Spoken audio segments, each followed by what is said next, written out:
오늘 설교의 성경 본문 제가 봉독합니다. 사도행전 5장 42절 그리고 바로 이어지는 6장 1절 두 절입니다. 거룩하신 하나님의 말씀입니다. 그들이 날마다 성전에 있든지 집에 있든지 예수는 그리스도라고 가르치기와 전도하기를 그치지 아니하니라.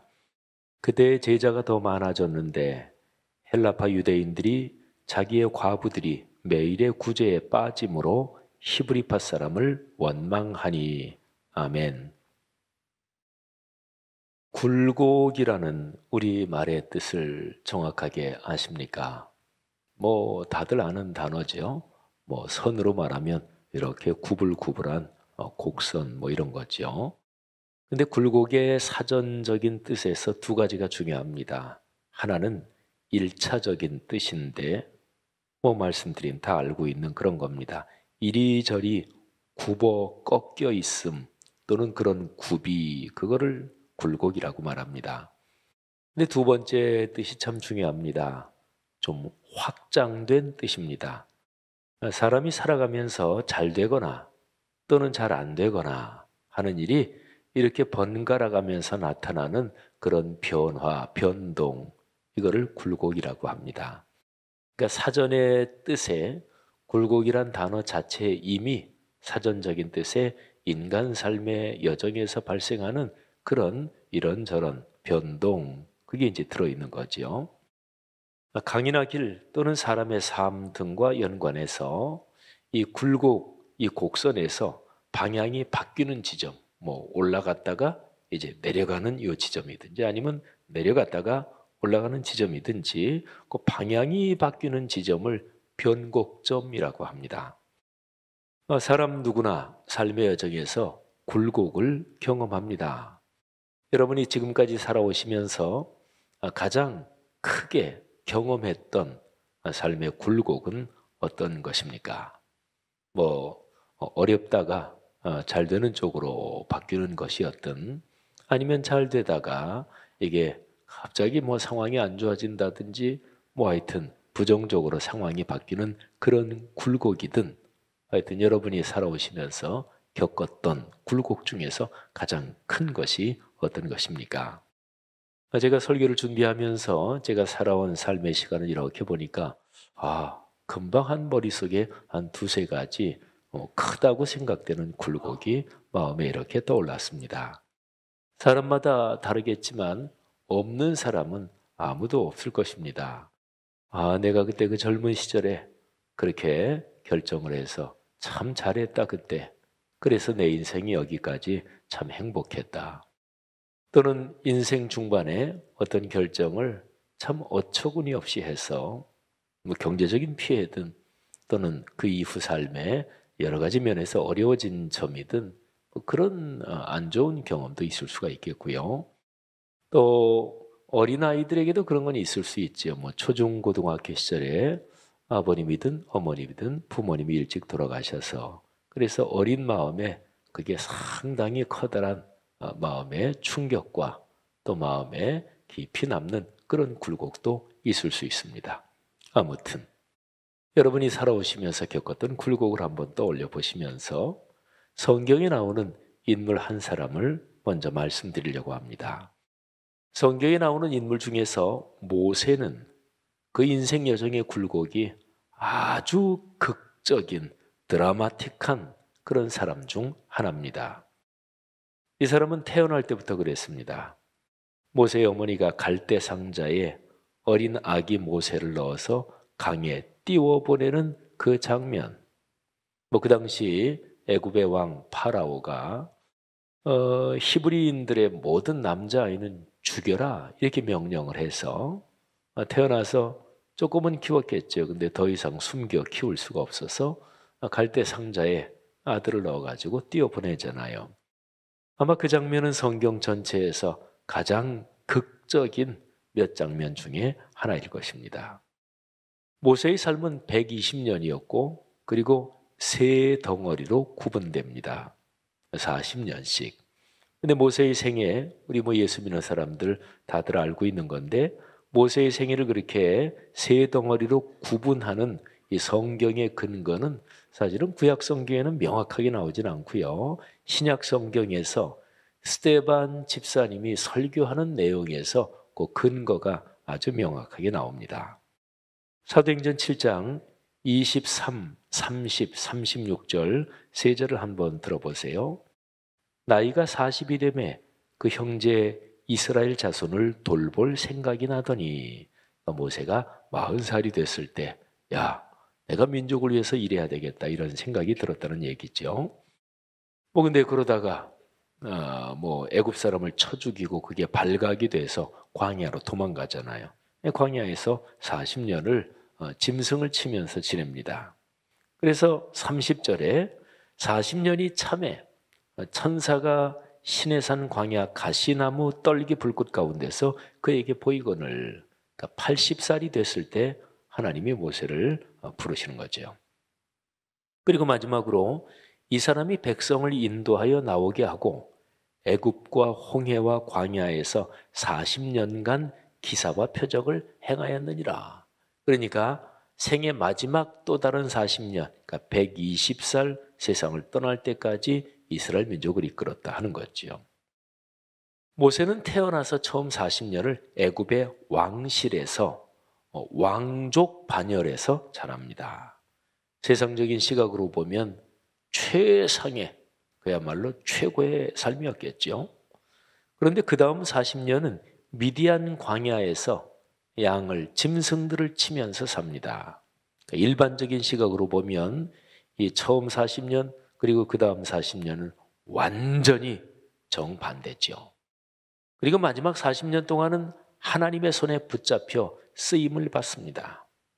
모세의 생애에서 태어나서부터 두 번의 40년, 그러니까 80년의 시간은 마지막 40년을 위한 준비와 훈련 기간이었습니다. 여러분 그런 거 있지요? 아마 여러분들도 계실 거예요. 예를 들면 내가 그때 계속 그렇게 어려웠는데 그런데 나중에 언제 보니까 하나님이 지금을 위해서 나를 그렇게 준비시킨 것이구나. 그런 깨달음이 들 때가 있잖아요. 또는 좋은 일이든 내가 그때 한참 잘 나가고 또 그때 상당히 경제적으로 돈을 벌었는데 그런데 바로 지금 내가 이 좋은 일을 감당하라고 하나님이 나를 그렇게 축복하셨구나. 걸어오시는 인생 여정에서 남보다 더 많은 지식을 얻으셨다든지 남보다 특별한 달란트, 어떤 전문 직종에서 걸어오셨든지 근데 그게 하나님께서 예비하신 준비와 훈련 기간일 수 있는 거죠. 자, 모세가 40세가 됐을 때 인생 여정에 큰 굴곡이 발생합니다. 그리고 그 굴곡에 담겨 있는 변곡점, 거기에 깊은 의미가 있습니다. 자, 출애굽기 2장 10절부터 12절 말씀을 한번 들어보시면 요 구절 안에 모세의 인생에서 아주 중요한 변곡점, 그 굴곡이 거기 있습니다. 그 아기가 자라매 바로의 딸에게로 데려가니 그가 그의 아들이 되니라. 그가 그의 이름을 모세라 하여 이르되 이는 내가 그를 물에서 건져내었음이라 하였더라.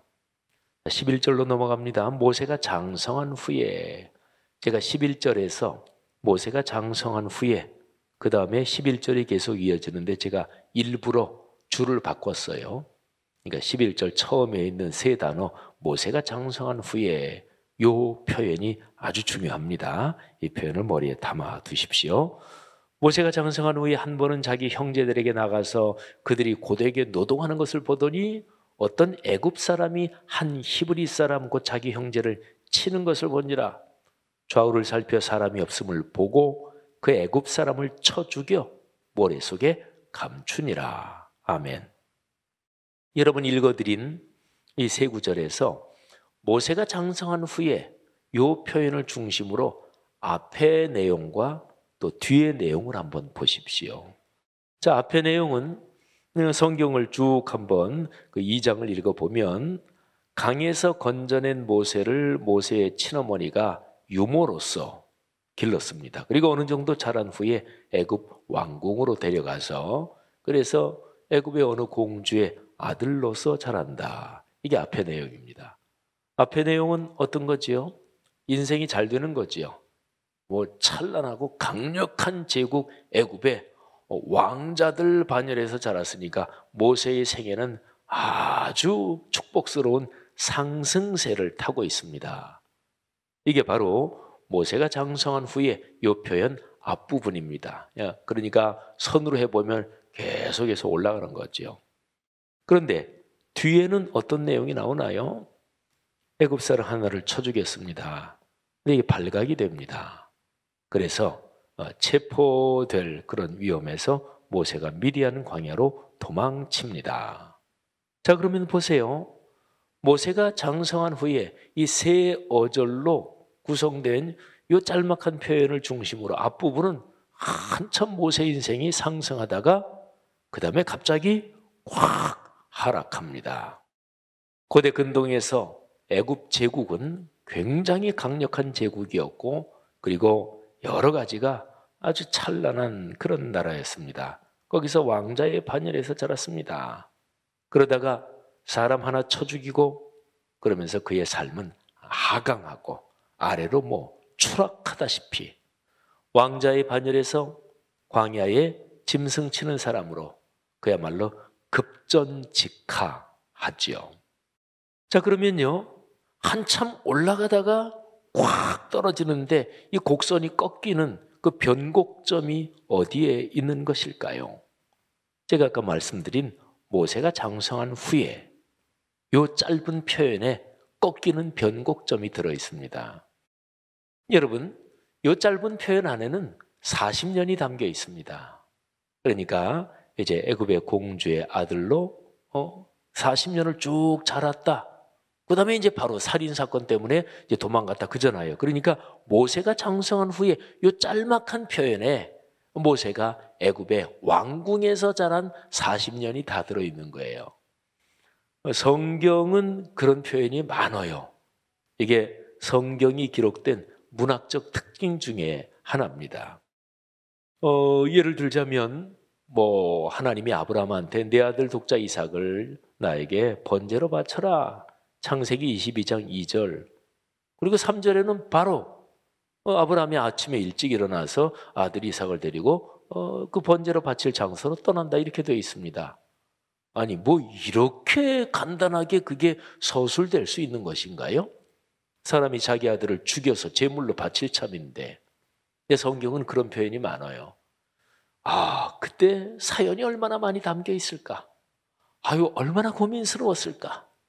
아이고 참 그때 진짜 얼마나 많은 사람들이 그것 때문에 고민을 하고 또는 헌신을 하고 그랬을까? 이런 상황인데 성경은 아주 몇 단어로 처리하고 넘어갑니다.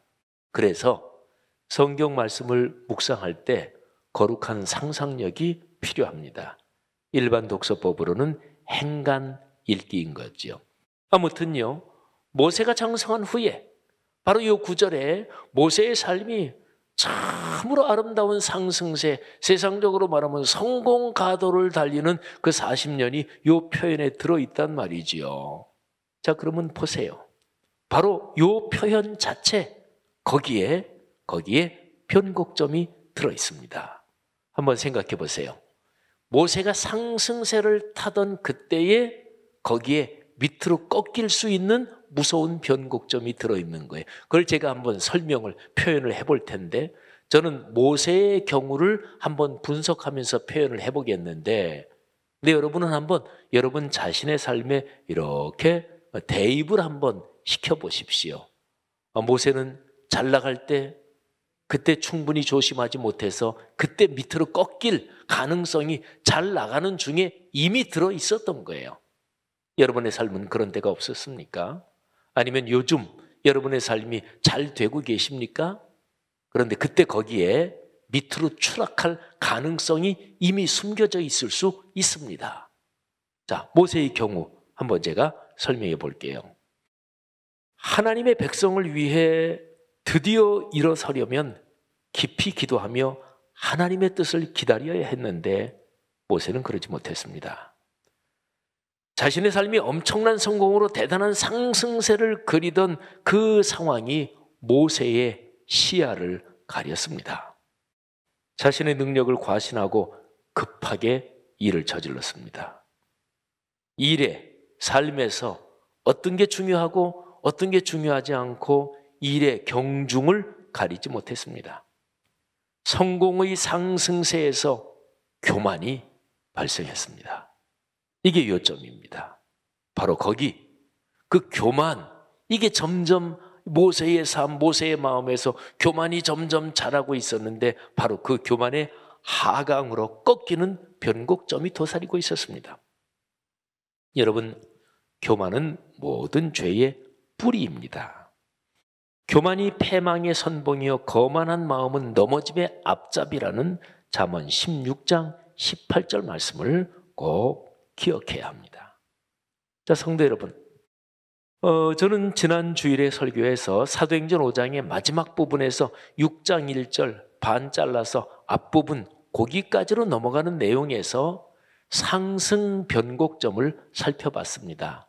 그러니까 어떤 상황이 밑으로 추락하다가 상승으로 위로 쭉 올라가는 그런 변곡점을 제가 살펴봤습니다. 사두개인 그리고 바리새인들로 구성되는 종교 권력자들이 사도들 예루살렘 교회를 핍박합니다. 그래서 베드로를 비롯한 사도들을 체포하고 신문하고 무섭게 채찍질합니다. 그러면 이게 안 되는 상황이잖아요. 힘들어지는 상황이잖아요. 그게 사도행전 5장 40절까지의 상황입니다. 그런데 한 절을 건너뛰고 42절과 6장 1절 전반부를 보면 그런 상황에서 날마다 집에 있든지 성전에 있든지 말씀을 가르치고 말씀을 전하고 그러면서 예루살렘 교회가 위로 쫙 올라갑니다. 아니, 상황이 어려운데 어떻게 그렇게 갑자기 올라갈 수 있을까요? 그 변곡점이 어디 있을까요? 그게 바로 41절입니다. 사도들은 그 이름을 위하여 능욕받는 일에 합당한 자로 여기심을 기뻐하면서 공의 앞을 떠나니라. 아멘. 여러분 생각해 보세요. 예수 그리스도의 이름이 예루살렘의 신앙인들에게는 목숨보다 소중하고 귀했습니다. 그 이름 때문에 고난을 당하는 것이 그들에게는 영광이요 기쁨이었습니다. 그들은 말씀을 심장으로 끌어안았습니다. 말씀을 전하고 가르치는 말씀의 사역이 그들의 삶에서 가장 중요했습니다. 예수는 그리스도시다. 예수가 구세주이시다. 예수가 희망이다. 이 말씀을 신뢰하는 그 믿음, 고난도 막지 못하는 말씀의 약속을 향한 열망, 일상과 인격에서 하나님의 임재와 현저를 체험하게 하는 생명의 말씀, 그 안에 현실의 어려움을 넉넉하게 넘어서게 하는 상승 변곡점이 거기에 선물처럼 담겨 있었던 것이지요. 자, 여러분, 그런데 이런 예루살렘 교회에 문제가 생깁니다. 예루살렘 교회에서 헬라파, 히브리파 사이에 갈등이 생기고 그리고 원망이 생깁니다. 어떤 인간 집단이든 내부적으로 패가 갈라지고 편가르고 그래서 갈등이 생기는 게 제일 힘든 거예요.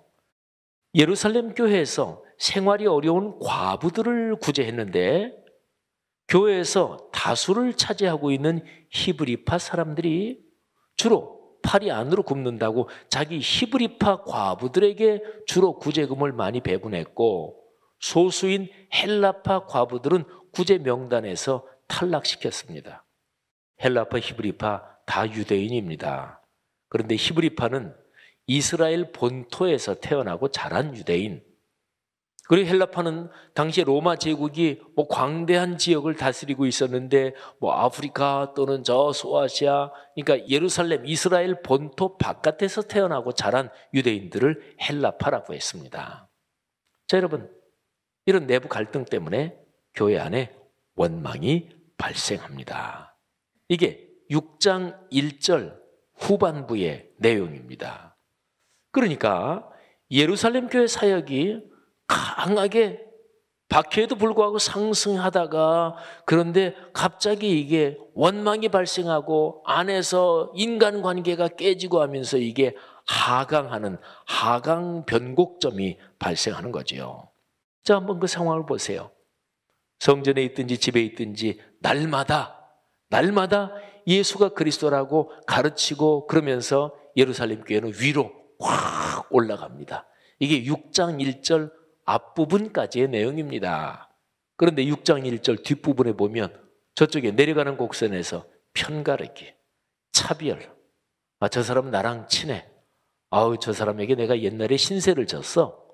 그래서 공적인 일을 사적인 인간관계하고 얽히게 해가지고 부당하게 처리한 거예요. 그래서 원망이 발생합니다. 자, 그러면 올라가다가 밑으로 내려가는 꺾이는 그 변곡점, 그건 어딜까요? 바로 6장 1절 A 전반부. 그게 내용이 뭐예요? 그때의 제자가 더 많아졌는데. 자, 그런데 보세요. 그때의 제자가 더 많아졌는데 이거는 상승하는 그런 상황을 묘사한 거잖아요. 상승하는 그런 축복을 얘기한 거잖아요. 그런데 잘 되고 있는데 상승하고 있을 때 그때의 교만이 또는 원망이 또는 편가르기가 이게 스물스물 조금 자라고 있었다는 거예요. 제자가 그 성도가 많아졌다는 것은 좋은 일이죠. 감사한 일이죠. 교회 사역이 강력하게 상승세를 타고 있었습니다. 그런데 상승하는 바로 그 자체 상황 속에 상승세가 하락세로 꺾이는 하강 변곡점이 숨어 있었습니다. 도적처럼. 마치 뱀이 또아리를 틀고 있는 것처럼. 사랑하신 여러분, 잘 되면서 교만해지거나 교만해져서 중요한 점을 놓칩니다. 잘 될 때 조심해야 합니다. 가장 소중한 가치는 내외 간 서로에 대한 신뢰, 존경, 사랑, 그리고 가족, 또 나랑 같이 교회 생활하고 내 같은 직장 동료들 소중하잖아요. 그리고 그리스도인이 건강하게 생활할 때는 주변에 나랑 아무 연고 없어도 어려운 사람이면 그 사람들 도와야지. 그러니까 우리 주변에 사는 하여튼 어렵고 힘든 사람은 우리에게 소중한 존재들입니다. 우리가 건강하게 상식적으로 그런 생각은 다 하잖아요. 예수를 믿든 안 믿는 사람이라도 주변에 참 딱한 사람이 있는데 아유, 그 사람은 어디 모금하네, 돈 10,000원 도와야지. 그런 거는 적어도 그냥 품이 있는 사람이라면 그런 생각 다 하잖아요. 그런데 이상하게 잘 될 때 그런 소중한 것들을 놓칩니다. 대한민국 남자들이 군대 얘기를 많이 하죠. 군대 의무 복무를 하는 사병의 군 생활에 대해서 뭐 여성분들도 많이 들어보셨을 거예요. 남성들은 다 알죠. 아주 유명한 표현이 있습니다. 사병으로 군 생활하면 이제 병장 달고 말년이 돼서 제대하잖아요. 근데 병장 말년이 되면 매사에 조심해야 됩니다. 그러니까 병장 말년 되니까 얼마나 신나요. 조금 있으면 이제 드디어 지긋지긋한 군대 제대하고 나가니까. 그런데 그때는 매사에 조심해야 되는데 낙엽 밟는 것도 조심해야 된다. 그런 말이 있어요. 제가 군 생활할 때는 군대 복무가 33개월이었습니다. 뭐 지금은 뭐 20개월 조금 넘죠. 근데 그때 당시에는 대학교 3학년 이상을 다니다가 군대 간 사람은 33개월에서 6개월을 빼줍니다. 그러니까 대학에서 군사훈련, 학도 호국단이 그때 다 있던 그때 군사 독재 정권 시절이었으니까 그러니까 1년 학도 호국단 훈련을 받은 거 말하자면 학교에서 뭐 군사 훈련 받은 것 때문에 2개월씩 빼주는 거죠. 그러니까 저는 27개월 군 생활했어요. 그리고 27개월에서도 그때 당시에 군 복무 기간이 조금씩 점차적으로 줄고 있었습니다. 그래서 저는 26개월하고 보름 정도 군 생활을 했습니다. 근데 제가 있는 내무반에 저보다 훨씬 고참인 병장이 있었습니다. 근데 그분은 훨씬 고참인데 고등학교만 나오고 이제 군대 오셨어요. 그러니까 그분은 33개월 꼬박 하는 거죠. 그래서 제가 이제 제대할 때가 됐는데 제대하면 그 내무반에서 제대하는 사람들 또 전체 내무반원들이 다 모여가지고 회식을 합니다. 그러면 뭐 술도 이렇게 마시고. 근데 저보다 한참 고참인 그 병장보다 제가 이제 먼저 제대하는 거예요. 그 회식하는 날. 뭐 처음에는 괜찮은데 술이 쭉 돌아가고 그러니까 그 고참 병장이 저는 지금도 그게 참 기억이 납니다. 아주 내무반에서 술이 이만큼 취해가지고 바닥을 치면서 통곡을 하면서 우는 거예요. 통곡을. 그러면서 욕을 해대면서 지영은 이 새끼 네가 나보다 먼저 제대할 수 있느냐. 뭐 통곡을 하면서 아주 서럽게 우는 거예요. 남자들 군생활이 그렇습니다. 군생활이 그렇게 깨가 쏟아집니다. 그래서 여러분 잘 될 때 조심해야죠. 사도행전 6장 1절 전반부 말씀 다시 한번 기억하십시오. 그때에 제자가 더 많아졌는데 잘 될 때잖아요. 그런데 그 잘 될 때 교만이 또는 방심이 또는 편가르기가 이게 속에서 자꾸 자라고 있었던 거지요. 제가 강원도 대관령에 있는 교회에서 전임 전도사로 있을 때 어느 거기에 담임하고 있던 목사님 설교에서 들은 내용입니다. 그 담임 목사님의 부친도 목사님이셨는데 충청도 홍성에서 성자로 존경받는 분이셨습니다. 세상 떠나신 지 한참 됐죠. 그런데 그 부친 목사님이 목회하시던 때 그 교회 집사님 한 분이 있었습니다. 그분은 경제적으로 어려웠습니다. 하지만 늘 예수님 먼저 또 예배 중심으로 살면서 딸들이 어린 딸들이 여럿 있었는데 그 딸들을 신앙으로 잘 길렀고 부모님이 먼저 진실하게 신앙생활을 하니까 딸들도 신앙으로 잘 자랐습니다. 근데 경제적으로 어려웠는데 그런데 슈퍼라는 게 우리나라에 처음 생기고 할 때 아마 이제 그 동네에도 슈퍼가 생기는 상황인데 이 집사님이 슈퍼를 하게 됐습니다. 그런데 아주 잘 됐고 돈을 그냥 쑥쑥 많이 벌었습니다. 그러면서 세월이 좀 흘렀어요. 어린 딸들이 이제는 자라서 중학생이 되고 고등학생이 됐습니다. 그런데 어느 날 그 집의 큰딸 고등학교 3학년 학생이 목사님을 아주 근심스러운 얼굴을 하고 찾아왔습니다. 목사님은 깜짝 놀랐어요. 무슨 사고가 났나. 그런데 그 집 큰딸이 목사님에게 하는 얘기가 이랬습니다. 목사님, 우리 아버지 큰일 났어요. 우리가 어렸을 때 집안이 가난했지만 아버지는 늘 예배 드리는 것, 성경 읽는 것, 기도하는 것을 강조하셨고 우리는 그렇게 신앙생활을 했습니다. 우리 아버지 어머니는 늘 교회가 먼저였고 신앙이 먼저였습니다. 그런데 우리 집이 슈퍼를 하고 돈을 점점 많이 벌게 되면서 언제부터인가 우리 아버지 입에서 내가 이런 표현이 자주 나오기 시작했습니다. 내가 어떻게 번 돈인데 너희가 허투루 쓰면 안 된다. 내가 어떻게 고생해서 우리 집이 이렇게 잘 살게 됐는데 내가 어떻게 노력해서. 목사님, 우리 아버지 어떻게 해요? 경제적으로 어려웠던 시절에 진실하게 신앙생활을 하는 아버지 슬하에서 신앙이 이쁘고 곧게 자란 이 맏딸의 눈에 아버지 신앙이 무너지는 것이 눈에 보였던 거예요.